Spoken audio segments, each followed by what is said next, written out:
Bismillahirrahmanirrahim. Assalamualaikum warahmatullahi wabarakatuh. Ya, bertemu kembali lagi di sini. Kebetulan kita sekarang masuk ke pelajaran prakarya dan kewirausahaan kelas 11 MA Darul Quran. Oke, di bab pertama kali ini kita akan membahas tentang kerajinan dari bahan limbah berbentuk bangun datar. Tujuan pembelajaran kali ini yaitu satu, untuk menjelaskan pengertian kerajinan limbah berbentuk bangun datar. Yang kedua, menjelaskan kerajinan sebagai bagian dari industri kreatif. Dan yang ketiga, menjelaskan jenis karya berdasarkan dimensi. Yang pertama, pengertian kerajinan dari bahan limbah. Apa sih yang dimaksud dengan kerajinan? Mari kita diskusikan bersama. Yang pertama, kerajinan dapat diartikan sebagai suatu karya seni yang unik, diajarkan dengan menggunakan keterampilan tangan, dan terkandung muatan fungsional serta nilai estetik. Sementara itu, limbah dimaksudkan semua barang yang telah dipergunakan atau tidak dapat dipakai lagi atau dapat dikatakan sebagai barang yang sudah diambil bagian utamanya. Jadi kesimpulannya, kerajinan berbahan limbah merupakan salah satu alternatif untuk didayagunakan dan dimanfaatkan sebagai berkarya seni. Next. Yang kedua, jenis karya kerajinan dari bahan limbah berbentuk bangun datar. Nah, berdasarkan dimensinya, produk kerajinan dapat dikelompokkan menjadi 2 dimensi dan 3 dimensi. Oke, kita bahas yang pertama, yaitu kerajinan 2 dimensi. Kerajinan 2 dimensi merupakan kerajinan yang mempunyai ukuran panjang dan lebar sehingga memiliki luas. Nah, di sini kebetulan ada sebuah contoh lukisan yang merupakan seni rupa dari 2 dimensi, kerajinan 2 dimensi tersebut. Yang kedua, kerajinan 3 dimensi. Kerajinan 3 dimensi adalah kerajinan yang memiliki dimensi yang panjang, lebar, dan tinggi sehingga dapat diketahui volumenya. Kerajinan 3 dimensi merupakan kerajinan terapan yang berfungsi untuk memenuhi kebutuhan sehari-hari.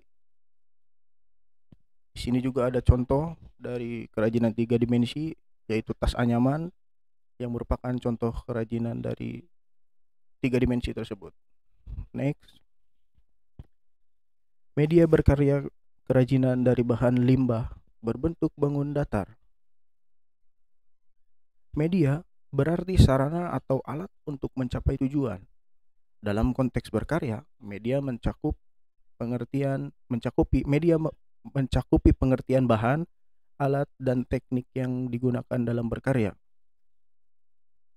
Yang pertama, bahan. Bahan adalah barang yang akan dibuat menjadi barang yang lain atau bentuk lain. Bahan yang digunakan tentunya limbah yang berasal dari bahan alam atau olahan manusia tersebut. Karakteristik bahan ditentukan oleh beberapa aspek, antara lain: 1. Keindahan alam. 2. Kesan permukaan bahan atau tekstur. Yang ketiga, keras dan lunak bahannya. Oke, kita bahas yang pertama tentang keindahan alam yang terkandung dalam bahan. Setiap bahan memiliki keindahan yang berbeda. Keindahan bahan terletak pada warnanya. Warna asli pada bahan tersebut memiliki keindahan seni.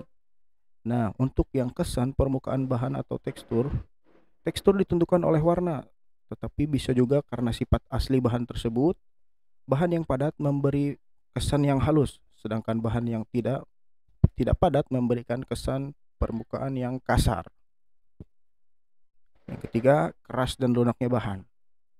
Bahan yang keras memberi kesan yang berat, sementara bahan yang lunak memberi kesan yang ringan. Lanjut ke alat. Alat atau tool adalah perkakas untuk mengerjakan bahan atau material.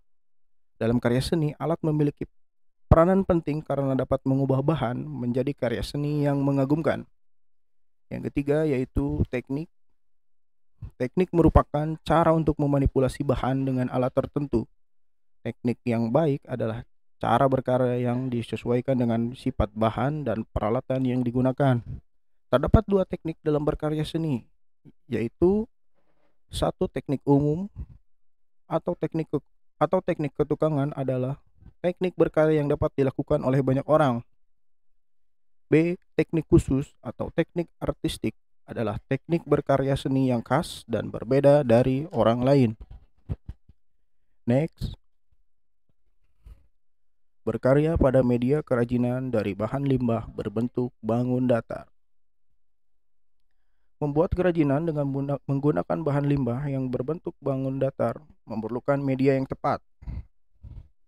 Hal tersebut bertujuan agar produk yang dihasilkan sesuai dengan nilai fungsi secara optimal. Yang pertama, membuat kolase dari kain perca. Kolase berarti komposisi artistik yang dibuat dari berbagai potongan bahan seperti kertas, kain, kaca, logam, dan kayu yang disusun dan ditempatkan pada permukaan bidang pola atau gambar. Sebagian besar kain perca berasal dari perusahaan garmen atau penjahit pakaian. Kain-kain sering kali terbuang dan berakhir di tempat sampah. Padahal, di sisi lain, kain-kain tersebut sebenarnya masih bernilai ekonomis dan dapat dijadikan bahan kerajinan seperti kolase. Nah, di bawah ini merupakan contoh dari kerajinan kolase dari bahan kain perca. Next, membuat hiasan dinding dari aluminium. Hiasan dinding berbentuk dua dimensi, pada umumnya berupa lukisan, tempelan, atau produk kerajinan yang terbuat dari kayu. Akan tetapi, aluminium pun dapat dijadikan hiasan dinding. Aluminium memiliki komposisi yang terdiri dari tembaga, silikon, dan magnesium. Guna membuat hiasan dinding dari aluminium, bahan yang diperlukan adalah plat aluminium. Kalian bisa juga memanfaatkan kaleng bekas minuman yang berada di daerah kalian sekitar untuk membuat kerajinan ini. Sementara peralatan yang dibutuhkan adalah kertas, triplek, pensil tumpul, lem, cairan pembersih plat, sisel atau penggores, karet lembaran, spons, cat, dan kuas. Di bawah merupakan salah satu contoh hiasan dinding yang berasal dari aluminium. Ini itu dulu, cukup sekian dan terima kasih. Wassalamualaikum warahmatullahi wabarakatuh.